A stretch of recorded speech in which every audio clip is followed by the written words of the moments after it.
டெல்லியாலேயே திமுக மயிரை பிடுங்கலைன்னா இந்த கில்லிலாம் எவன் மயிரை பிடுங்குவான்? எல்லாம் என்ன நினைக்கிறான், நேராக கிளம்புறது, நேராக வரணும், கட்சி ஆரம்பிக்கணும், 26 எலெக்ஷனில் நிற்கிறோம், அடிக்கிறோம், முதலமைச்சர் சீட்டில் உட்காந்துக்கிறோம். நாங்கள் 75 வருஷமாக கட்சி நடத்திட்டு குச்சி ஐஸ் வாங்கி சப்பிட்டு போகணும். ஏண்டா அவருக்கு அவங்க அப்பா பேரும் தெரியும், தாத்தா பேரும் தெரியும் வச்சுக்கிறாரு, தெரியலன்னா உங்கள் ஒப்பக்கட்ட கல்றா லபடைக்கப்பால். அண்ணன் தளபதியோடு அரசியல் வாழ்க்கையை முடிப்பேன் என்று சொல்வதற்கு உங்கள் அப்பா இல்லை, உங்கள் ஆத்தா இல்லை, இன்னொரு கோத்தா வந்தாலும் எங்கள் தாத்தா பெற்ற புள்ள மயிரை கூட பிடுங்க முடியாது, ஞாபகம் வச்சுக்க. கட்சி ஆரம்பி வா. இப்போ உனக்கு 49 வயசில் அரசியலுக்கு வந்திருக்க, 49. இதுக்கு இடையில் கொரோனா வந்ததா இல்லையா, புயல் வந்ததா இல்லையா, வெள்ளம் வந்ததா இல்லையா, இதுக்கெல்லாம் நீ என்ன பண்ணியிருந்த, எவளோட ஆடி இருந்த, எவளோட படுத்திருந்தேன்னு நான் கேட்பேனா கேட்க மாட்டேனா? எவன் வந்தாலும் அது சீமானாக இருக்கட்டும் எவனாக இருக்கட்டும், முதல்ல என்கிட்ட வாங்கடா, என்னை ஜெயிச்சுட்டா உன் கட்சிக்கு நான் வந்துடுறேன், இல்லைன்னா என் கட்சிக்கு நீ வரையான்னு சவால் விட்டனே. ஒரு ஒக்கால ஓடி இது வரைக்கும் என்கிட்ட வந்திருப்பானா? பக்கத்தில் யார் நிற்கிறான் தெரியுமா? அந்த லாட்ரிக்கு பிறந்த புள்ள ஒன்றுக்கு இது பார், அது சுரண்டர லாட்ரியிலேருந்து திருடுற லாட்ரி வரைக்கும் லாட்ரி விற்றவனோட மருமகன். அந்த திருட்டு பையனை பக்கத்தில் வச்சுன்னு இந்த சுரண்டரில் ஒழிப்பானான். இன்னொருத்தன் அந்த பக்கம் ஒருத்தன் நிற்கிறான் தெரியுமா, ஒரு 4.25 அடியில் ஒருத்தன், அந்த புஷி ஆனந்தா. ஒரே இடத்த 10 பேருக்கு விற்ற ஃப்ராடு தான் புஷி ஆனந்த். ஒரு இலையே சசிகலா கிளம்பி போயிடுச்சு, ஒரு இலையே பன்னீர்செல்வம் கிளம்பி போயிட்டான், காம்பை மட்டும்தான் வச்சுருந்தான் எடப்பாடி பழனிசாமி. அந்த காம்புலேயும் பாதியை செங்கோட்டையும் கிள்ளிட்டான். இப்போ என்ன மசரை வச்சு நீ ஓட்டு கேட்ப? எடப்பாடியாக தான் என்ன பண்ணியிருப்பார்? அவர் காலை நக்கறதையோ செருப்பை சுத்தம் பண்ணுறதோ அவர் சொல்லிக் கொடுக்க வேண்டிய வேலையே இல்லை. அப்போ தொட்ட செருப்பு இன்னும் அப்படியே பளிச்சுனுக்கு தான் சசிகலா செருப்பு. 72வது பிறந்த நாள் என் அன்பு தங்கை ஸ்ரீலேகா பேசுகின்ற போது யார் யாரையெல்லாம் சொன்னார், தூங்கு மூஞ்சி மரத்தை எல்லாம் ஒப்பிட்டு பேசினார். என் அன்பு தங்கையே, உனக்கு ஒன்றை சொல்லிக்கொள்வேன், டெல்லியாலேயே திமுக மயிரை பிடுங்கலைன்னா இந்த கில்லிலாம் எவன் மயிரை பிடுங்குவான்? ஆனாலப்பட்ட இந்திரா காந்தி, எந்த இந்திரா காந்தி? இந்தியாவோடும் சீனாவோடும் போர் புரிந்து வெற்றி கண்ட வீரமங்கை, பாகிஸ்தானோடு போர் புரிந்து புதிதாக ஒரு நாட்டை வங்கதேசம் என்று உருவாக்கி தந்த மங்கை, இந்தியா தான் இந்திரா, இந்திரா தான் இந்தியா என்று சொல்லி 156 நாடுகளை ஒன்றாக சேர்த்து அணிசேரா நாட்டுக்கு தலைவியாக இருந்த அன்னை இந்திராவை மெரினா கடற்கரைக்கு கொண்டு வந்து வருத்தம் தெரிவிக்க வைத்த கட்சி திமுகவை தவிர வேறு எதுவும் கிடையாது. ஆகவே அவன் வந்தான், இவன் வந்தான், எல்லாம் என்ன நினைக்கிறான், நேராக கிளம்புறது, நேராக வரணும், கட்சி ஆரம்பிக்கணும், 26 எலெக்ஷனில் நிற்கணும். என்னப்பா 24 ஒரு எலெக்ஷன் இருக்குதே? No no no no no, I don't want 2024, only 2026. நிற்கிறோம், அடிக்கிறோம், முதலமைச்சர் சீட்டில் உட்காந்துக்கிறோம். நாங்கள் 75 வருஷமாக கட்சி நடத்திட்டு குச்சி ஐஸ் வாங்கி சப்பிட்டு போகணும். இதுக்காடா கட்சி நடத்துகிறோம்? இதுக்காக கட்சி நடத்துகிறோம்? பேரை மட்டும் பெருசாக வச்சுக்கிறதா?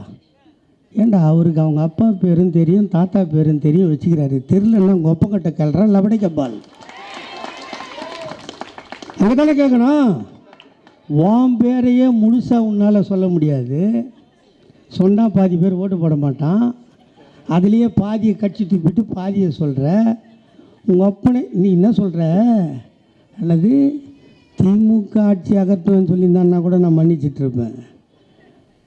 அண்ணன் தளபதியோடு அரசியல் வாழ்க்கையை முடிப்பேன் என்று சொல்வதற்கு உங்கள் அப்பா இல்லை, உங்கள் ஆத்தா இல்லை, இன்னொரு கோத்தா வந்தாலும் எங்கள் தாத்தா பெற்ற புள்ள மயிரை கூட பிடுங்க முடியாது, ஞாபகம் வச்சுக்க.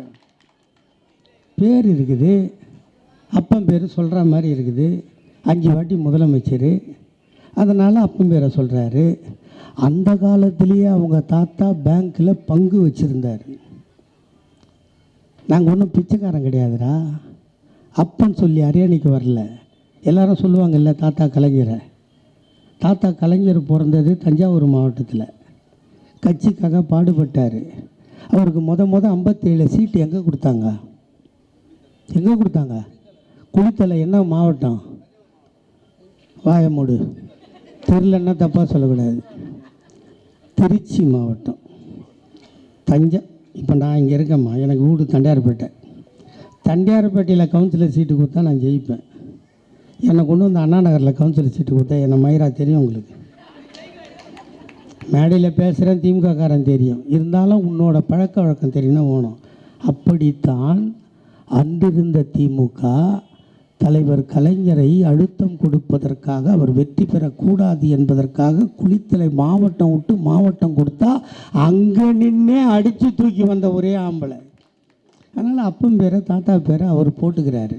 உனக்கு தெரிஞ்சால் போட்டுக்கோ, தெரியலன்னா கேட்டு தெரிஞ்சுக்கோ, இல்லை அடமொழியாக வேற வேணா சேர்த்துக்கோ, அது வேறு. கட்சி ஆரம்பி வா. இப்போ உனக்கு 49 வயசில் அரசியலுக்கு வந்திருக்க. 49. இதுக்கு இடையில் கொரோனா வந்ததா இல்லையா? புயல் வந்ததா இல்லையா? வெள்ளம் வந்ததா இல்லையா? இதுக்கெல்லாம் நீ என்ன பண்ணியிருந்த? எவ்வளோட ஆடி இருந்த? எவ்வளோட படுத்திருந்தேன்னு நான் கேட்பேனா கேட்க மாட்டேனா? கேட்டால் எங்கள் ஆள் இருக்கார்ல, 72 இயர்ஸ் ஓல்டு, நம்ம சிஎம், அவர் உள்ளே கொண்டு போய் வச்சுடுவார். 10 வருஷம் அவனுக்கு ஒன்றும் என்னை தொடவே இல்லைம்மா. 10 வருஷம் அதிமுகவில் என்னை தொடவே இல்லை. நம்ம ஆட்சிக்கு வந்து இந்த நொண்டிக்காலனை பிடிக்க 200 போலீஸ், 2.5 மாதம் ஜெயில், 64 நாள். 64 நாள் உள்ளே வச்சாலும், என்னை எவனா விலை பேசினாலும் நான் தெளிவாக சொன்னேன். வெளியே வந்து காலையில் 5:30 மணிக்கு முரசொலியில் என்னை சேர்த்துட்டேன்னாரு சின்னவர். முதலமைச்சர் என்னை சேர்க்கலை, என்னை பார்க்கவும் இல்லை, என்னை சேர்க்கவும் இல்லை. நீக்கந்தோடு சரி 8 மாதம் காரி முடிஞ்சுங்க வந்தேன். மேடை கீடை எதுவும் கிடைக்காம, சேவிங் பண்ணாமல் பரதேசியாக சுற்றிருந்து அண்ணன் சின்னவர் தான் கூப்பிட்டு என்னை கட்சியில் சேர்த்தாரு. 5 மணிக்கு பேப்பரை பார்த்தேன். 7 மணிக்கு தந்தி டிவி வந்துட்டான் வீட்டுக்கு.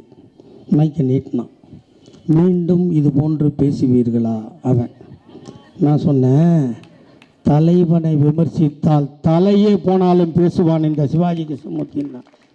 வீட்டிலேருந்து இது ஆட் நியூஸை பார்த்துருக்காரு தலைவர். பற்றியா திருந்த மாட்டாருன்னு சொன்னேன், கேட்டிங்களா?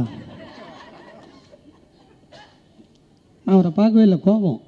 பார்லிமெண்ட்டு தேர்தலுக்கு போயிட்டு வந்து பிடிச்சி கொண்டு போய் அவர் முன்னாடி நிறுத்தினாங்க, என்ன தலைவர் முன்னாடி. நான் அடக்க மாட்டியா? அவர் திருந்த மாட்டியா? வேறு என்ன பண்ணுவேன்? முள்ளமாக தலைவரை, எனக்கு புள்ள கூட கிடையாது தலைவரை, 2 பொண்ணு தான். இங்கேயே வெட்டிடுங்க, பின்னாடி அறிவாலயத்துக்கு பின்னாடி பொச்சிடுங்க, உங்களை யாரும் கேட்க மாட்டாங்க. என்னை அடங்கவோ குறைக்கவோ தயவுசெய்து சொல்லாதீங்க தலைவரை. அப்படி சொன்னால் நான் செத்துருவேன். நான் லூஸாங்க? சும்மா கண்டவன்லாம் பேசிட்டு போகிறது நான் லூஸா? கலைஞர் தாத்தாவோட பேரண்டா நான். எல்லாரையும் கூப்பிட்டுருக்கேன் டிவியில். எவன் வந்தாலும், அது சீமானாக இருக்கட்டும், எவனாக இருக்கட்டும், முதல்ல என்கிட்ட வாங்கடா. என்னை ஜெயிச்சுட்டா உன் கட்சிக்கு நான் வந்துடுறேன், இல்லைன்னா என் கட்சிக்கு நீ வரையான்னு சவால் விட்டனே. ஒரு மொக்கால ஓடி இது வரைக்கும் என்கிட்ட வந்திருப்பானா? முடியாதுடா. நாங்கள் உணர்வுக்கு பிறந்தவங்க, சூடு சுரண உள்ளவங்க, உப்பு போட்டு சோறு துண்டுறவங்க. இப்போ இந்த மேடை இருக்குது, இந்த மேடையில் எல்லாருக்கும் சேர் இருக்கா? யாராவது இங்கே இந்த கார்பெட்டில் உட்கார்றானா? உட்கார மாட்டான். ஏன்? தன்மானம் போயிடும், சுயகௌரவம் போயிடும். 14 வயசில் எங்கள் அண்ணன் தளபதி இந்த மாதிரி மேடையில் காலை தொங்க போட்டு ஒரு ஸ்பீக்கர் பாக்ஸில் வாக்மேனை வச்சு தலைவர்கள் பேசுகின்ற பேச்சை ரெக்கார்ட் பண்ணி முரசொலிக்கு கொடுத்த மாவீரன் எங்கள் அண்ணன் தளபதி. 24 வயசில் கல்யாணம்டா. நீங்கள்லாம் கல்யாணம் பண்ணி புள்ள குட்டி படுத்து தாடி மீசை ஆசை மீசை எல்லாம் நரைச்சி போனப்புறம் எல்லாத்தையும் விட்டுட்டு அரசியலுக்கு வரேன்றீங்க. எங்கள் அண்ணன் கல்யாணம் ஆச்சு 3 மாதம்டா. 3 மாதம். அவள் கருவுற்று இருக்கிறாளா இல்லையா என்று எவனுக்கும் தெரியாது. கருவுற்று இருக்கிறாள் என்று தெரிந்தவுடன் எங்கள் அண்ணன் தளபதி சிறைக்கு போனார். நான் கேட்குறேம்மா, உங்களையே, உங்கள் வீட்டில் ஒரு பொண்ணு, அந்த பொண்ணுக்கு ஒரு மாப்பிள்ளையை பார்த்து கல்யாணம் பண்ணுறீங்க. 3 மாதம் ஆகுது. பொண்ணு கர்ப்பமாக இருக்கான்னு கன்ஃபார்ம் ஆகுது. அடுத்த நாள் அந்த மாப்பிள்ளை ஜெயிலுக்கு போயிட்டா நீங்கள் என்னம்மா சொல்லுவீங்க? மனசில் கை வச்சு நெஞ்சில் உண்மையை மட்டும் பேசு. என்ன சொல்லுவீங்க? இந்த சனியம் பிடிச்ச கரு உருவான நேரம் மாப்பிள்ளை ஜெயிலுக்கு போயிட்டான், இதை கலைச்சிருன்னு சொல்லுவீங்களா சொல்ல மாட்டீங்களா? சொல்லுவீங்களா சொல்ல மாட்டீங்களா? ஆமான்னு இல்லை இல்லைன்னு சொல்லுவல்ல. நீங்கள் மட்டும் சொல்லுவீங்கல்ல, உங்கள் ஊரை சுற்றி இருக்கிறவ தெருவில் வரவா போகிறவா எல்லாம் சொல்லுவான், இந்த கருவானா கரு உருவான உடனேயே அப்பனை ஜெயிலுக்கு அமிச்சிடுச்சு, இது வளர்ந்ததுன்னா அப்பனை கொன்னுடும், அழைச்சிருன்னு சொல்லுவீங்களா இல்லையா? அந்த அவசொல்லையும் அந்த அவமானத்தையும் தாங்கி கொண்டு ஒரு கரு வளர்ந்தது என்று சொன்னால் அதுதான் எங்கள் அண்ணன் உதயநிதி. அவள் கருவுற்றாள். கரு முடிஞ்சா 5ஆம் மாதம் ஜடை தைக்கணுமா இல்லையாம்மா? 7ஆம் மாதம் சொந்தக்கார யாருன்னா வந்து ஜடை தைப்பாங்களா இல்லையா? காசு இருக்கோ இல்லையோ பிச்சை எடுத்தாவது சீமந்தம் பண்ணணும்னு நினைப்போமா இல்லையா? ஆனால் எங்கள் அன்னைக்கு 5ஆம் மாதம் மறுபழும் வைக்கவில்லை, 7ஆம் மாதம் ஜடை தைக்கவில்லை, 9ஆம் மாதம் அவளுக்கு சீமந்தம் முடியவில்லை. ஆஸ்பத்திரிக்கு போக வேண்டும். கண்ணே காதலியே, உன் கணவன் நான் இருக்கிறேன், எது நடந்தாலும் உன்னை காப்பாற்றுவேன், நீ கலங்காதே என்று ஆறுதல் சொல்ல காதல் கணவன் பக்கத்தில் இல்லை. அவளே போனாள், அவளே பெற்றெடுத்த குழந்தைக்கு பாலூட்டி சீராட்டி வீட்டுக்கு கொண்டு வந்து ஆடை போட்ட குழந்தையை எடுத்துக்கொண்டு சென்னை மத்திய சிறைச்சாலைக்கு போய் கம்பிக்கு மத்தியிலே காட்டினாள், கணவனே காதலனே என்னை கருவாக்கியவனே, இந்த கருவை எல்லோரும் கலைக்க சொன்னார்கள், நான் கலைக்கவில்லை, அதை உருவாக்கி கொண்டு வந்திருக்கிறேன் என்று காட்டினாள். எங்கள் அன்னை துர்கா பார்த்தார். எங்கள் அண்ணன் தளபதி காட்டிய குழந்தை எங்கள் அண்ணன் உதயநிதி. அவனை யாருன்னு கேட்குறீங்க? அவன் கருவில் தியாகிடா, கருவிலேயே தியாகியாக இருந்தவன். அதுக்கு பின்னாடி துணை முதலமைச்சராக, 1000 விளக்கு சட்டப்பேரவை உறுப்பினராக, சென்னை மாநகராட்சியின் மேயராக இருந்து 10 மேம்பாலங்களுக்கு அடிக்கல் நாட்டி 9 மேம்பாலங்களை 5 ஆண்டுக்குள் திறந்து வைத்த ஒரே மேயர் எங்கள் அண்ணன் தளபதி. அதற்கு பின்னால் துணை பொதுச் செயலாளராக, கட்சிக்கு பொருளாளராக, செயல் தலைவராக, ஏன் இதற்கிடையில் ஜெயலலிதா மறைந்தபோது 40 எருமை மாடுகள் தயாராக இருக்கிறது, நாம் ஆட்சி அமைப்போம் என்று எல்லோரும் சொன்னபோது நான் அனாதை இல்லை, நான் கலைஞர் தாத்தாவின் மகன், எச்சசோறு சாப்பிட்ற பழக்கம் எங்கள் வம்சத்துக்கு இல்லை, நாங்கள் தேர்தலை சந்தித்துத்தான் வெல்வேன் என்று சொன்ன ஒரே ஆண்மகன் எங்கள் அண்ணன் தளபதி இல்லையா? ஆட்சிக்கு வந்தோம், கொரோனா எப்படி துரத்துச்சு? ஹாஸ்பிட்டலில் இடம் இல்லை, ஆம்புலன்ஸ் இல்லை, ஆஸ்பத்திரிக்கு போனால் கேஸ் இல்லை, இந்த கஷ்டம் தானே இருந்தது. ஆட்சிக்கு வருவதுக்கு முன்னாடி பழனிசாமி கிட்ட அண்ணன் என்ன சொன்னார்? ஒரு 5000 ரூபா குடுறா பாவி, யாரும் வெளியே போகல, சாப்பிட்டு உயிரை காப்பாற்றிக்கிட்டோம், அப்புறம் பார்த்துக்கலாம் அப்படின்னா யார்கிட்ட பணம் இருக்குது, எங்கே இருக்குது, என்னால் 1000 ரூபா தான் கொடுக்க முடியும்னு சொன்னாரா இல்லையா? ஆனால் எங்கே பணம் இருக்குது, எப்படி பணம் இருக்குது எதுவும் தெரியாது, ஆட்சியில் இல்லை. ஆனால் அன்றே சொன்னார் எங்கள் அண்ணன் தளபதி, இந்த முத்துவேல் கருணாநிதி ஸ்டாலின் ஆட்சிக்கு வந்தால் நீ கொடுக்க மறுத்த 4000ஐ கொடுப்பேன் என்று சொன்னார். எப்போது என்று கேட்டீர்கள்? ஜூன் மாதம் என்று சொன்னார். சொன்னது ஜூன் மாதம், கொடுத்தது மே மாதம். உண்டா இல்லையா? இவன் ஆம்பளையா? யாரா ஆம்பளை? முத்துவேல் கருணாநிதி ஸ்டாலின் பேரை நீட்டாக வச்சுக்கணும்னு சொல்கிறீங்களே, மசரு சொன்னதை செஞ்சான்டா ஆம்பளை.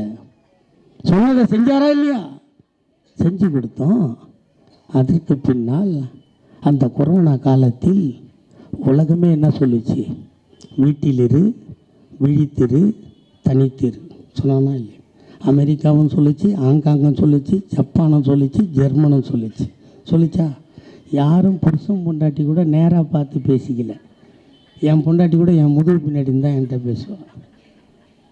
உண்மை தானங்க, சிரிக்க சொல்லலை. ஆனால் உலகமே தனித்திரு விழித்திருன்னு சொல்லிச்சு. உலகத்தில் ஒரே ஒரு தலைவன் சொன்னான், ஒன்றிணைவோம் வா என்று சொன்ன ஒரே தலைவன் எங்கள் அண்ணன் தளபதியை தவிர வேறு எவனும் இல்லை. அதோடு விட்டாரா? அதோட விடல. ஒரு டெலிஃபோன் ஏதோ ஒரு ஸ்பீக்கர் அலறுதோ, சுரண்டல் கும்பலை ஒழிப்பேன். பக்கத்தில் யார் நிற்கிறான்னு தெரியுமா? அந்த லாட்ரிக்கு பிறந்த புள்ள ஒன்றுக்குது பார், அது சுரண்டல் லாட்ரியிலேருந்து திருடுற லாட்ரி வரைக்கும் லாட்ரி விற்றவனோட மருமகன். அந்த திருட்டு பையனை பக்கத்தில் வச்சுன்னு இவன் சுரண்டலில் ஒழிப்பானான்.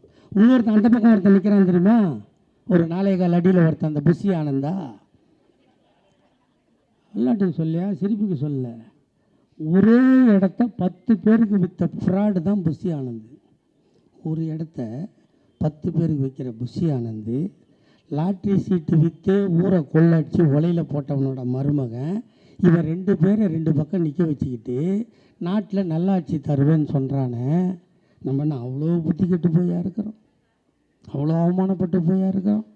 இவ்வளவுக்கு மத்தியில் ஆட்சிக்கு வந்துதான் என் தாய்மாரே, உங்கள் நெஞ்சில் கை வைத்து சொல்லுங்கள், நீங்கள் வேலைக்கு போகிறீர்கள். இருக்கிற தாய்மார் எல்லாரும் ஏதாவது ஒரு வேலைக்கு போகிறீர்கள். சித்தாள் வேலைக்கு, ஆஃபீஸ் துடைக்க, அசிஸ்டன்ட் வேலை, இப்படி ஏதாவது ஒரு வேலைக்கு போகிறீர்களா இல்லையா? போகிறீங்க. வேலைக்கு போகிறீங்க இல்லைம்மா, போனால் சம்பளம் கொடுப்பான் இல்லைம்மா. சம்பளம் கொடுக்குறானா இல்லையா? சம்பளத்தை கொண்டாந்து யார்கிட்ட கொடுப்பீங்க கேட்டால் பதில் சொல்லுமா? புருஷங்கிட்ட கொடுப்பாங்களாம். புருஷர் வாங்கிக்குவார். புருஷர் நைட்டு வாங்கிட்டு மேட்ரு போட்டு தூங்கிடுவார். காலையில் நான் மறுபடியும் அதே வேலைக்கு தானே போகணும். போனால் எழுந்துக்கனா பிளிட்டு வச்சு புடவை கட்டலாம், லூஸ் சேர் போட்டு பேண்டு போட்டுக்கலாம், சைடில் ஒரு சிங்கிள் ரோஸ் குத்திக்கலாம், ஆச்சா. ஹேண்ட்பேக் மாட்டிக்கலாம். சாதா கொஞ்சம் ஹைட்டாக இருந்தால் சாதா செப்பல், கொஞ்சம் குட்டையாக இருந்தால் ஹீல்ஸ் செப்பல் போட்டுக்கலாம். போட்டுக்கின்னு எல்லாம் முடிஞ்சு எந்த புருஷர்கிட்ட நைட்டு சம்பளம் கொடுத்தியோ அந்த புருஷர்கிட்ட போய் அத்தான் பஸ்ஸுக்கு காசு கொடுன்னு கேட்டீங்களா இல்லையா? இதை நீங்கள் கேட்டதை பார்த்து, நீங்கள் கையேந்தியதை பார்த்து உன்னை பெற்ற தாய் தந்தை அழுதானோ இல்லையோ, எங்கள் அண்ணன் தளபதி அழுதான், போட்டான் கையெழுத்து, அது உனது விடியல் பயணம். ஆச்சா. உடனே வீட்டில் இருக்கிற லேடிஸ் சும்மா இருப்பாங்களா? அவங்கெல்லாம் கேட்டாங்க, ஐயோ இதுனையா நியாயம்? அவன் வேலைக்கு அனுப்பிச்சான், அவன் புருஷன் நல்லவன், என் ஆள் கொஞ்சம் கொடுமைக்காரன், நான் வேறு கொஞ்சம் கலரு, அவன் அனுப்ப மாட்டேன்றான். சில வீட்டில் ஜென்ட்லாக சொல்லுவாங்க, இது அண்ணா நகர் ஜென்ட்லாக சொல்லுவாங்கன்னு நினைக்கிறேன். எங்கள் ஏரியாவில் அந்த பாடு என்ன எங்கே வேலைக்கு அனுப்ப போகிறான்னுவாங்க. சொன்னாங்களா இல்லையாம்மா? அவங்கெல்லாம் கேட்டாங்க, வேலைக்கு போகிறவளுக்கு பஸ்ஸு ஓகே, நான் வீட்டில் தூங்கி எழுந்துலேருந்து படுக்கிற வரைக்கும் மாடா தேஞ்சி ஓடா தேயிறனேன், எனக்கு என்னையா கொடுப்பேன்னு கேட்டாங்க. உங்களையும் பெறாத மகன் இந்த தளபதி இருக்கிறேன், கைவிட மாட்டேன், உங்களுக்கு மகளிர் உரிமை தொகை கொடுத்தோமா இல்லையா? உடனே கொடுத்தாச்சு. ஆயாவுக்கு 1000, ஆத்தாளுக்கு பஸ்ஸு. அந்த பள்ளிக்கூடம் படிக்கிறதுல குழந்தை சும்மா இருக்குமா? தாத்தா தாத்தா எங்கள் ஆயாளுக்கு 1000 கொடுத்த, எங்கள் ஆத்தா புருஷங்கிட்ட கையேந்தக்கூடாதுன்னு பஸ்ஸு கொடுத்த, நான் இப்போ தான் +2 படிக்கிறேன், காலேஜுக்கு போனால் ஸ்டேஷ்னரி வாங்கணும், லாங் சைஸ் நோட்டு வாங்கணும், பென்சில் வாங்கணும், பேனா வாங்கணும், நான் அப்பா ஆத்தா கிட்ட கையேந்திரனே உனக்கு தெரியலையா தாத்தான்னு கேட்டால், உங்களையும் உன் தாத்தா கைவிட மாட்டான். 6 முதல் 12 வரை அரசு பள்ளிகளோ அரசு உதவி பெறும் பள்ளிகளோ படித்திருந்தால் உன் தாத்தா உனக்கும் 1000 தருவான். அது புதுமை பெண் திட்டம். பையன் சும்மா இருப்பானா? அவன் சொன்னான், யோ ஒரே அப்பன் ஒரே ஆத்தா, ஒரே வயதில் பிறந்தோம், என் தங்கச்சிக்கு 1000 ரூபா, எனக்கு இல்லைன்னா என்ன நியாயம்? இந்த ஆண்டு முதல் உனக்கும் தருவான் இந்த தாத்தா தளபதி என்று அவனுக்கும் 1000. இது முடிஞ்சுதா? அந்த 1 to 5, 1ஆவதுலேருந்து 5ஆவது போதில் பொடுசுங்க சும்மா இருக்குமா? தாத்தா தாத்தா சென்னையில் வாழறோம், எங்கள் ஆத்தாலும் வேலைக்கு போகிறான், எங்கள் அப்பனும் வேலைக்கு போகிறான், காலையில் டிஃபன் இல்லை, பசிக்கிற வயிறோடு நான் பள்ளிக்கூடம் போனால் வாத்தியார் சொல்கிற பாடத்தை கேட்பனா, பசிக்கிற வயிறை பார்ப்பனா தாத்தான்னு கேட்டுச்சிங்க. உன்னையும் இந்த தாத்தா கைவிட மாட்டான். காலை உணவு திட்டம். எங்கள் தாய் வீட்டில் என்ன படிக்க வைக்கல, இப்போ நான் படிக்கணும்னு ஆசைப்படுறேன். இல்லம் தேடி கல்வி. எனக்கு சுகர் பிபி, பஸ்ஸில் போய் மாத்திரை வாங்க முடியாது, மக்களை தேடி மருத்துவம். அதையும் தாண்டி என் தங்கை சொன்னதைப் போல, இதோ இந்த சாலையில் விபத்து ஏற்பட்டால் அவனை கொண்டு போய் ஆஸ்பத்திரியில் சேர்க்கணும். அரசாங்க ஆஸ்பத்திரியில் தான் சேர்க்கணும். அரசாங்க ஆஸ்பத்திரி இங்கே பக்கத்தில் எங்கேம்மா இருக்குது? கேஎம்சி.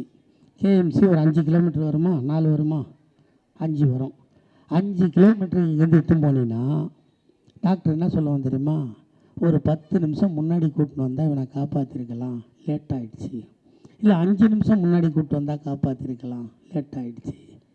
இப்படி இருந்த நிலையை மாற்றி எங்கே விபத்து நடக்கிறதோ அங்கே பக்கத்தில் எந்த ஆஸ்பத்திரி இருந்தாலும் அதில் சேர்த்து விட்டால் நான் இருக்கிறேன், 48 மணி நேரம் ஆகின்ற செலவை உங்கள் தளபதி ஏற்பான், அது நம்மை காக்கும் 48. இதுக்கு முன்னாடிலாம் அதை எத்தனை சேர்க்குறவன் யார் சேர்ப்பான் சொல்லு? யாராவது ஆட்டோக்காரன் பெரும்பாலும் ஆஸ்பத்திரி எத்தனை சேர்ப்பான். இவன் எத்தனை போய் சேர்த்தவன் போயிச்சான்னா இவன் போயிச்சான். ஆமாம், அவன் செத்தான்னு வச்சுக்கா, இவன் குடும்பத்தோடு செத்தான். அப்போ தான் ஒரு வாரமாக இருந்திருக்கும். தலைவர் நல்லா ஓட்டியிருப்பார், தொடர்ந்து ஒரு 4 நாள் சரக்கு போட்டிருப்பார். அன்றைக்கி தான் பொண்டாட்டி தோணி தொடங்கி அவனை ஆட்டோ ஓட்ட அனுப்பிச்சி விடும். அவரும் வடிவேலு மாதிரி ஊதவத்திலாம் கொளுத்திட்டு கிளம்புவான். போலீஸ் வந்து லட்டியை நீட்டுவான். எங்கே போகிற சார்?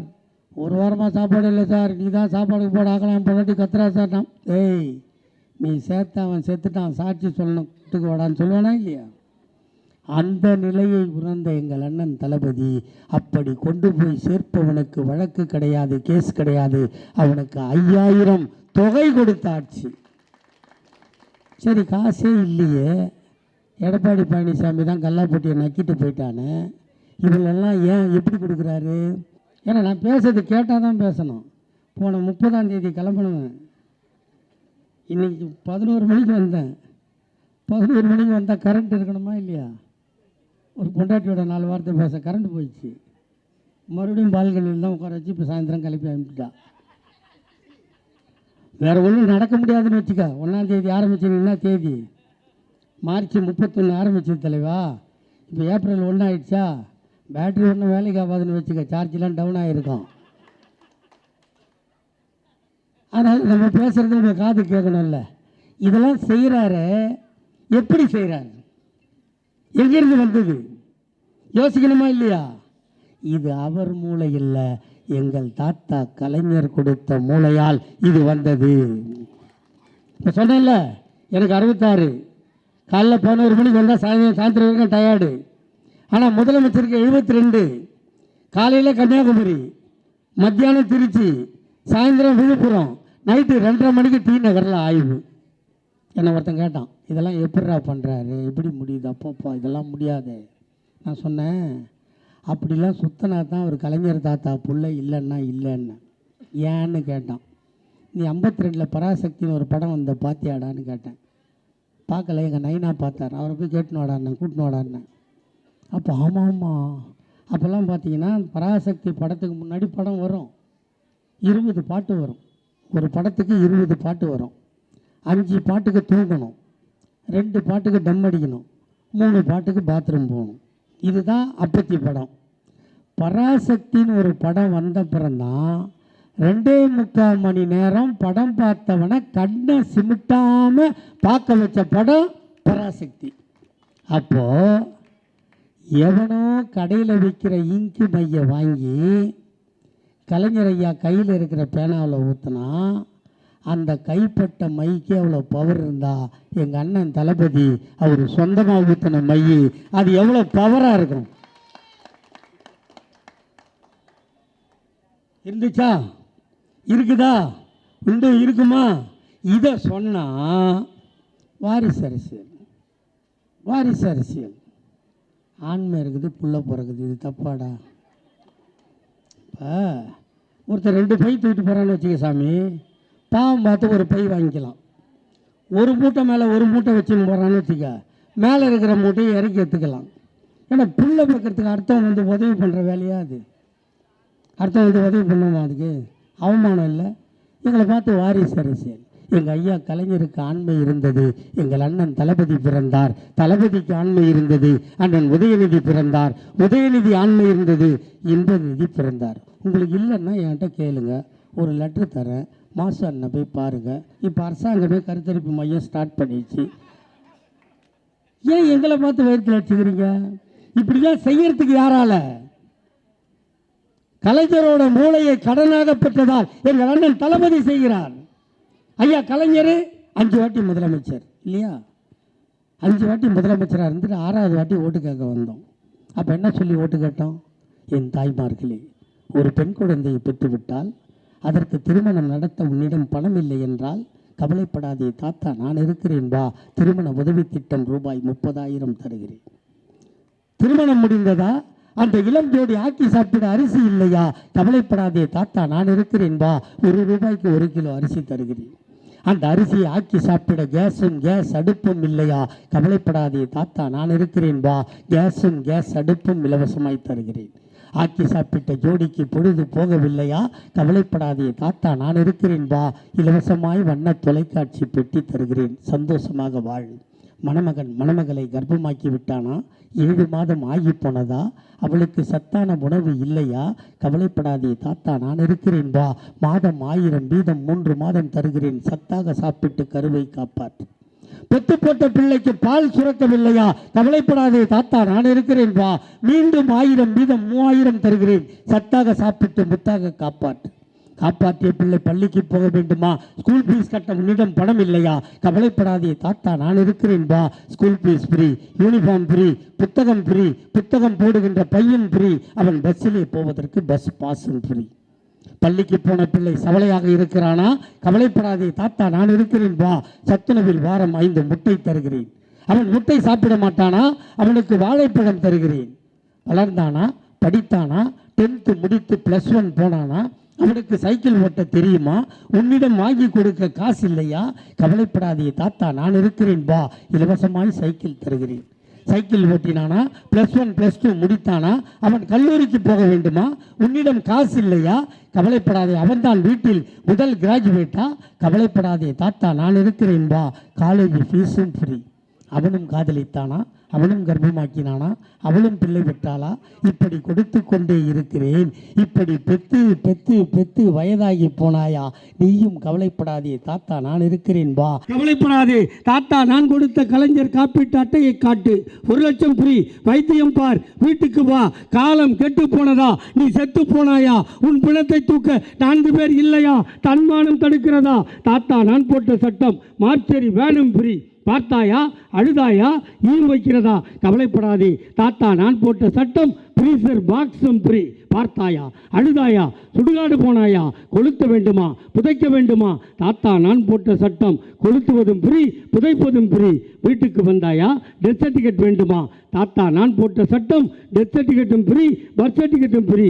இப்படி கருவறை முதல் கல்லறை வரை இலவசங்களை வாரி வழங்கிய ஒரே முதல்வர் எங்கள் தாத்தா டாக்டர் கலைஞர். சொல்றதுக்கே இவ்வளோ மூச்சு வாங்குதுடா, சொல்றதுக்கே இவ்வளோ மூச்சு வாங்குது. எங்கள் தாத்தா எவ்வளோ கவலைப்பட்டிருப்பார். இதோட விட்டாரா? இதோட விடலை. கருவறை முதல் கல்லறையோட விடலை. நம்ம சொன்னோம் தெரியுமா? அதோ போறாம்பார் நொண்டி, அதோ போறாம்பார் டப்ஸா, அதோ போறாம்பார் 1.5 கண்ணு. சொன்னமா இல்லையா? அவங்க பெற்றவங்க மனசு வயிறு எரிஞ்சதோ இல்லையோ, எங்கள் தாத்தா கலைஞருக்கு மனசு எரிஞ்சது. அவனை கூப்பிட்டார், நீ நொண்டி இல்லடா, நீ குருடை இல்லடா, நீ டப்ஸா இல்லடா, ஒரு திறமை போனால் உன்னிடம் இன்னொரு திறமை இருக்கிறது. ஆகவே இன்று முதல் நீ மாற்றுத்திறனாளி என்று பெயர் வைத்து அவனுக்கும் நலவாரியம் தந்த தலைவர். அதுக்கப்புறம் அதோ போகிறான் பொட்டை. சொன்னமா இல்லையா? அதோ போகிறான் 9. சொன்னமா இல்லையா? அவனை பெற்றவர்களும் கைவிட்டார்கள், மற்றவர்களும் கைவிட்டார்கள். எங்கள் தாத்தா கலைஞர் கைவிடவில்லை. அவனை அழைத்தார், நீ பொட்டை இல்லை, நீ 9 இல்லை, உனக்கும் அழகான பெயர் வைக்கிறேன். இன்று முதல் நீ திருநங்கைகள் என்று சொல்லி அவனுக்கும் நலவாரியம் தந்தார் தலைவர். அதை தாண்டி ஒரு காலத்தில் ரயில்வே ஸ்டேஷனுக்கு போனீங்கன்னா ஸ்டேஷன் வாசப்படியில் வெள்ளை தொப்பி, வெள்ளை பேண்ட்டு, தொப்பி போட்டு ஒருத்தன் கொடி ஆட்டுவான்ல, பச்சை கொடி, ஸ்டேஷன் மாஸ்டர். அவ்வாலாம் அவ்வா. நம்மளுக்கு என்ன வேலை தெரியுமாங்க? அதே தண்டவாளத்துக்குள்ளே காக்கி அரைக்கால் டவுஜர் போட்டு, அவாய் செப்பல் போட்டு, பச்சை சிவப்பு கொடியை பின்னாடி சொருவி ஒரு சம்மட்டியில் பிளக்கட்டை தட்டணுமா இல்லையா? தாத்தா கலைஞர் தான் சொன்னார், நீ பிளக்கட்டை தட்ட பிறக்கலடா, நீ ஆட்டினா கொடியும் ஆடும், ரயிலும் ஓடும் என்று சொல்லி இந்த நாட்டில் தாழ்த்தப்பட்டவனையும் பிற்படுத்தப்பட்டவனையும் ஸ்டேஷன் மாஸ்டர் ஆக்கி அழகு பார்த்தவர் தாத்தா டாக்டர் கலைஞர். அதை தாண்டி கோர்ட்டுக்கு போனால் கருப்பு கவுனு, கட்டை சுற்றி கையில் வச்சு தட்டுவான்ல ஆடர்னு, அவெல்லாம் அவ்வா. அதே கோர்ட்டில் நம்மளுக்கு என்ன வேலை தெரியுமா? சிவப்பு தொப்பி போட்டு சைலன்ஸுன்னு கத்தணும். தாத்தா கலைஞர் தான் சொன்னார், நீ சைலன்ஸுன்னு கத்த பிறக்கலடா, நீ அடித்தா கட்டை சுற்றியை அடிக்கும், நீதியும் பேசும் என்று சொல்லி இந்த நாட்டில் தாழ்த்தப்பட்டவனையும் பிற்படுத்தப்பட்டவனையும் நீதிபதியாக்கி அழகு பார்த்தவர் தாத்தா கலைஞர். அதுக்கப்புறம் கோயிலுக்கு போனால் கோயில் வாசலில் பெரிய கயிறு கட்டி ஒரு மணி இருக்குல்ல, அந்த மணி ஆற்றவெல்லாம் நம்மவா. அதே கோயிலுக்குள்ளே சின்ன தட்டில் வெள்ளி மணி இருக்குல்ல, அதை ஆற்றவெல்லாம் அவ்வா. நம்ம ஆட்டினா ஆடாதான், நம்மெல்லாம் பார்க்கப்படாதான். நம்ம மணி ஆட்டி ஆட்டி ஆட்டி நம்மளுக்கு கையெல்லாம் காப்பு காய்ச்சி போனோம். இதான் நிலைமை. ஆனால் தாத்தா கலைஞர் தான் சொன்னார், நீ ஆட்டினா சின்ன மணியும் ஆடும், நீ பேசினால் ஆண்டவனும் பேசுவான், அனைத்து ஜாதிக்காரனும் அர்ச்சகராகலாம் என்ற சட்டத்தை போட்டார். இவ்வளவு செஞ்சு நாங்கள் தமிழ்நாட்டை நட்டு நிற்க வைப்போம். நீங்கள் வருவீங்க, ஒரே ராத்திரியில் அமிகின் போயிடலான்னு பார்க்குறீங்களாடா? அதுக்காக 75 வருஷம் கட்சி நடத்தணும். இங்கே உட்காண்ட்றீங்களே தாய்மார்கள், உங்கள் நெஞ்சில் கை வச்சு சொல்லுங்கள், ஒரு காலத்தில் இது மாதிரி சேர் போட்டவங்களை அவங்க எவனா உட்கார விட்டானா என்ன சொல்லுவாங்க? எருமை மாடு ஆம்பளை நிற்கிறான், எருமை மாதிரி உட்காந்து எதிரி கீழே பாயில் உட்கார சொன்னாங்களா இல்லையா? ஏமா சொன்னாங்க? உனக்கு என்ன வேலை? கீழே உட்காரணும், இதான் வேலை. இங்கே பார்த்தியா, இப்போ இது திமுக மேடை, நீ எல்லாம் சேர் போட்டு யாருக்கும் சேர் இல்லாமல் ஒரு லேடிஸ் இல்லை, ஏன்லாம் பாரு பாவம். இப்போ இவனுக்கு சங்கம் வச்சா நான் தான் தலைவர் ஆகணும். பஸ்ஸில் பார்த்தா டிக்கெட்டு எடுக்கிறதில்ல, நியாயம். ஃப்ரீ பஸ் விட்டார், பேகை மாட்டிக்கினேன், ஈல்த்து செப்பலில் அதை கைட்டு கூட விடுறதில்ல, பீச கால் இப்படி சோத்து கால் இப்படி போட்டு பாதி செருப்பு வெளியே தொங்குது, இப்படி இப்படி இப்படி ஆடுறது. நம்மால் டிக்கெட்டு துட்டு கொடுத்து எடுத்துகிட்டு நம்ம படுற அவஸ்தையை பார்த்தியா? அப்போ அவனுக்கு சங்கம் வைக்கணும்ல. இந்த நிலைமை எதுக்குன்னா, பெண்களை முன்னேற்றினால்தான் நாடு முன்னேறும் என்று தளபதி நம்புகிறார். எங்கள்கிட்ட காசு கொடுத்தா ஒரு டம்ப் அடிப்பான், ஒரு டீ குடிப்பான், இல்லை ஒரு கட்டிங் அடிப்பான், கொஞ்சம் ஜாஸ்தியாக ஒன்றா கோட்டரா சாப்பிடுவான். வாங்கிட்ட பணம் கொடுத்தா 10 ரூபாய்க்கு பால் வாங்கி 10 பேருக்கு டீ குடிப்பேன்னு நம்புகிறார் எங்கள் அண்ணன் தளபதி. அதனால தான் உனக்கு இருக்க. உங்கள் ஆயா தாத்தா படம்லாம் வீட்டில் இருக்கா? போய் பாரு. தாத்தா ஒரு மயிருக்கும் புரோஜனம் இருக்க மாட்டார். ஆனால் ஆயா வாங்கி வச்சுருக்கோம். வெளியே வெளியே போனால் போகிறதுக்கு பட்டு வேஷ்டியும் பட்டு சட்டை பட்டு குட்டை, அந்த பட்டு குட்டைலாம் போட்டுப்போம். ஆயா சேர்த்து வச்சு 2 மோதிரம் வாங்கி கொடுத்துருக்கோம். அதை பீச கையில் போட்டுக்குவான். கால் மேலே ஸ்டுடியோவுக்கு கால் மேலே கால் போட்டால் அந்த இரும்பு மடக்கு சேரில் தான் இப்போ ஸ்டுடியோவில் இருக்கும். அந்த சேரை போட்டால் தாத்தா ஃபுல்லாக உட்காந்து கால் மேலே கால் போட்டு இப்படி உட்காருவார். ஆயாவுக்கு என்ன வேலை தெரியுமா? எது தோலில் கை போடுறதா? அடிப்பான் கிழவன்.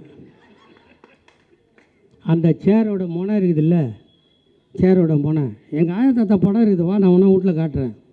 முனை அதை பிடிச்சின்னு நிற்கணும். ஏன்டா பாதி சேர் விட்டான்னா. இப்போ அப்படி கிடையாது. பொண்டாட்டியை சேரை உட்கார வச்சுட்டு பின்னாடி கழுத்தில் போய் சேர்த்துக்கிட்டு நம்மளால் தலையை வச்சு நிற்கிறான். எல்லா வீட்லையும் தானே போட்டா. இந்த நிலைமையை கொடுத்த கட்சி திமுக, அதை மறந்துடாத. இந்த நிலைமையை கொடுத்த கட்சி திமுக. ஒரு காலத்தில் புருஷன் செத்துட்டா அவனை தூக்கி நெருப்பில் போடுன்னு சொன்னான். நெருப்பில் போடுறதை தடுத்து நிறுத்தணும். புருஷன் செத்துட்டா நீ வெள்ளைப்புடவை கட்டுன்னு சொன்னான். நீ செத்தா அவனுக்கு கல்யாணம், அவன் செத்தா உனக்கு கல்யாணம் இல்லையா? நான் இருக்கிறேன். எங்கள் தாத்தா கலைஞர் அதை சொன்னார், மறுமணம் முடித்தால் உனக்கு உதவி தொகை தருவேன். உன் பிள்ளையாக இருந்தால் கூட மணமேடை ஏறக்கூடாது சொன்னானுங்களா இல்லையா? நீ பெற்ற பிள்ளை கல்யாணம் நடக்குமா, நீ அந்த பொண்ணு ரூம்லேயே புள்ள ரூம்லேயே ஒளிஞ்சு நிற்கணும், வெளியே வரக்கூடாது, அபசகனம். இதை மாற்றி எழுதி உன் பிள்ளைகளுக்கு நீ தாலியை எடுத்து கொடுக்கலாம் என்று சொல்ல வச்ச கட்சி திமுக. அவன் என்ன சொல்கிறான்? உனக்கு என்ன வேலை? கல்யாணம் ஆகிடுச்சா? 1ஆம் 2ஆவது 5ஆவது வரைக்கும் படி, வயசுக்கு வந்துட்டியா, வீட்டில் இரு, ஒருத்தனை கட்டி வைக்கிறேன், அப்புறம் எனக்கு என்னடா வேலை? அவன் கூடும் போதெல்லாம் போ, கேட்கும் போதெல்லாம் பெற்று போடு. இதானே அவன் சொன்னான். நாங்கள் தானம்மா சொன்னோம், நீ வேலைக்கு போ, நீ படி, நீ முன்னேறுன்னு. அதனால தான் சொல்கிறேன். ஏன்னா உங்கள்கிட்ட ஒரு கதை சொன்னால் இன்றைக்கி நைட்டு தூங்கினாலும் நாளைக்கு காலையில் யார்கிட்டனா சொல்லாத நீங்கள் தூங்க மாட்டீங்க. எங்காளுக்கிட்ட சொன்னால், எங்காளுக்கிட்ட கதை சொன்னால் ஒன்று இப்போ என்ன மணி 9 தான் ஆகுது, இன்னும் 10 மணி ஆகலை. அப்போ ஸ்ட்ரைட்டாக அங்கே போகிறது. அங்கே போனால் கோட்ரு, வீட்டுக்கு வந்தால் மேட்ரு, தூக்கம், காலையில் இருந்தால் வேலை. நம்ம ஆளுக்கிட்ட போனால் செய்தி போய் சேராது. உங்ககிட்ட சொன்னால் 10 பேர்கிட்ட சொன்னால் மட்டும்தான் உனக்கு தூக்கமே வரும், இல்லை மண்டை வெடிச்சிடும். அதனால தான் உங்ககிட்ட சொல்லிகிட்டு இருக்கேன். நான் யாருக்கிட்ட ஆம்பளை கை காட்டி பேசுகிறேன்னா உங்கள்கிட்ட பேசுகிறேன். இந்த நாட்டின் தலையெழுத்தை மாற்றுகின்ற சக்தி உன்னிடம் இருக்கிறது என்று நான் நம்புகிறேன். நான் டாக்டருக்கு படிக்கணும்னு நான் ஆசைப்பட்டேன். இந்த பாருங்கள், நைட்டில் வேலை, காலையில் பள்ளிக்கூடம். என்னால் பியூசிக்கு மேலே போக முடியல. ஏன்னா அப்போ எங்கள் தாத்தா கலைஞர் முதலமைச்சராக இல்லை. ஆனால் நான் 2 பெற்றேன், 2ம் பொன் குழந்தை தான். 2யும் 2 டிகிரி படிக்க வச்சேன் எங்கள் தாத்தா கலைஞரின் உதவியால். இப்போ அண்ணன் என்ன சொல்கிறாரு, நீ படிமா, எத்தனை வருஷம், 5 வருஷம் படிக்க போறியா, 12 60,000 நான் உன் பேங்க்கில் போடுறேன், எவனையும் மதிக்காத, நீ படி. இதை சொல்கிற கட்சி ஆட்சி வேணுமா? எல்லாரும் சொன்னாங்க, இங்கே எங்களை எதுக்கிற ஒரு கட்சி கூட உருப்படியாக இல்லைடா. ஏன்னா இது சத்தியத்துக்கு பிறந்தவன்டா எங்கள் அண்ணன் தளபதி. அதிமுக ஒரு இலையே சசிகலா கிளம்பி போயிடுச்சு, ஒரு இலையே பன்னீர்செல்வம் கிளம்பி போயிட்டான். காம்பை மட்டும்தான் வச்சுருந்தான் எடப்பாடி பழனிசாமி. அந்த காம்புலேயும் பாதியை செங்கோட்டையும் கிள்ளிட்டான். இப்போ என்ன மசுரை வச்சு நீ ஓட்டு கேட்ப சொல்லுமா? அப்புறம் இந்த சீமா, அவனுக்கு எவ்வளோ திமிர் இருந்தால் கூப்பிட்ட இஷ்டப்பட்டு வந்தா கர்ப்பமாக்கன கலைச்சேன், உயிரோடு உள்ளாமா. இப்போ நான் இவ்வளோ கத்துறது உனக்காக இல்லை. ஒருவேளை இங்கே சீமானோ விஜய் கட்சிக்காரனோ இந்த நான் பேசுகிற ரோடுக்கு வந்தப்போ சிவாஜி கிருஷ்ணமூர்த்தி சொன்னதை கேட்டு ஒரு அம்மா முறத்தாலேயே தொடப்பத்தாலேயே அடிச்சுது அப்படின்னு செய்தி வந்ததுன்னு வச்சுக்க, அதுதான் நான் செஞ்ச பாக்கியம். வேறு ஒன்றும் இல்லை, வேறு எதுவும் கிடையாது. இங்கே நோட்டீஸில் இவ்வளோ பேர் படித்தேன், மாவட்ட செயலாளர், எம்எல்ஏ, வட்ட செயலாளர், பகுதி செயலாளர். நான் ஏதாவது ஒன்று இருக்கேன், ஒன்று கேட்டிருப்பேன்? இல்லை.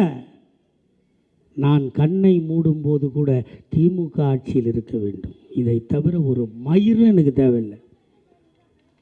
ஏன்னா அந்த கட்சி இருந்தால் மட்டும்தான் தமிழ்நாடு வாழும், இல்லைன்னா மயிரா போச்சு.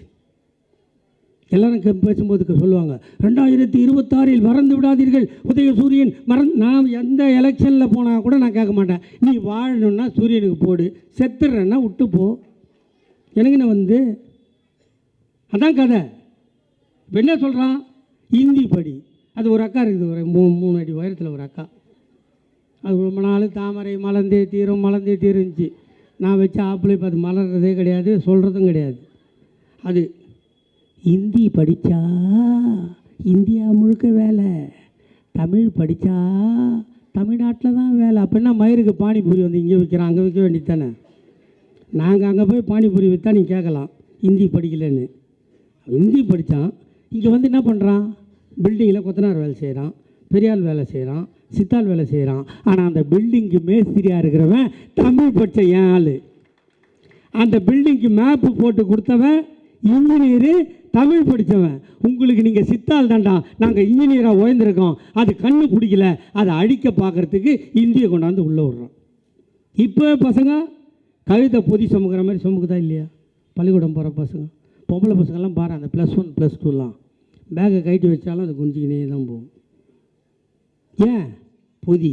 இவன் இன்னொரு புக்கு அதில் சொருவு, 3வது மொழி ஒன்று படி. எங்களுக்கு வேணான்னா அதாவது வசந்த மாளிகை சிவாஜி படத்தில் ஒரு சீன் வரும், மனோகரன் வாணிஸ்தியை கெடுக்க போவான். அப்போ சிவாஜி புல் போதை.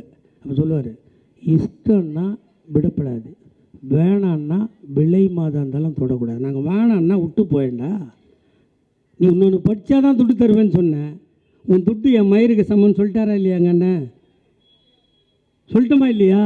இப்போ அதுக்கு பணத்தையும் ஒதுக்கிட்டோமா இல்லையா? இது தாண்டா தளபதி, அதுதாண்டா எடப்பாடி.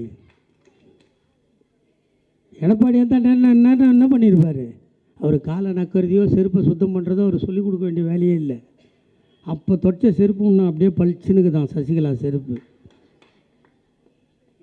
அப்படி இல்லை நாங்கள். இப்போ எங்கள் அண்ணன் உதயநிதி துணை முதலமைச்சர். இதுக்கு முன்னாடி விளையாட்டுத்துறை மந்திரி எவனுக்கா தெரியுமா? எவனுக்கும் தெரியாது. அவர் வந்த அப்புறம் தான் தெரியும். அவர் வந்து என்ன பண்ணியிருக்காரு, 75 லட்சம் மெம்பர் இந்த திமுகவுக்கு சேர்த்து கொடுத்த ஆம்பளை எங்கள் அண்ணன் உதயநிதி. செஸ் ஒலிம்பியாடு ஷார்ட் பீரியடில் நடத்த முடியுமான்னு கேட்டான். கொடுத்து பாடுறா, நான் கலைஞரோட பேரன், நடத்துகிறேனா இல்லையா பாடுறா, நடத்தி காட்டினாரா இல்லையா? ஃபார்முலா 4 கார் பந்தயம் ஆசியாலே எவனும் நடத்தலை, எங்கள் அண்ணன் நடத்தி காமிச்சாரா இல்லையா? இப்போ ஊருக்கெல்லாம் போங்க, கிராமத்தில் இங்கே தெரியாது.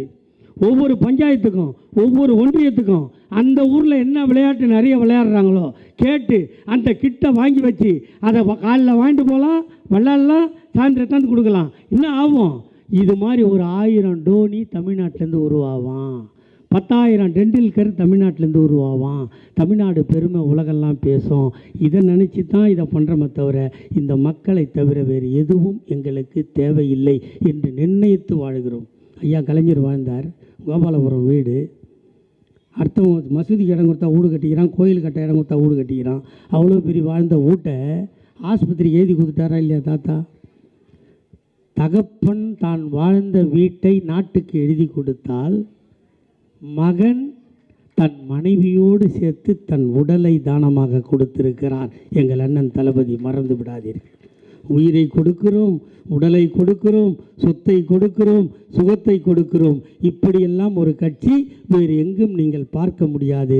திமுக என்ற இயக்கம் வாழ்ந்தால் மட்டுமே தமிழ்நாடும் தமிழ் மக்களும் வாழ முடியும். அதை மனதில் வைத்து என் தாய்மார்களே, உங்கள் காலில் மாலையாக விழுந்து கேட்கிறேன், மன்றாடி கேட்கிறேன், மடிப்பிச்சை கேட்கிறேன். வாக்களிப்பீர், உதயசூரியன் வாழ வைப்பீர். தமிழ்நாட்டை வெல்வோம், 200 படைப்போம். வரலாறு தமிழ்நாடு போராடும், தமிழ்நாடு வெல்லும். வாய்ப்புக்கு நன்றி. வெல்க தமிழ். வணக்கம்.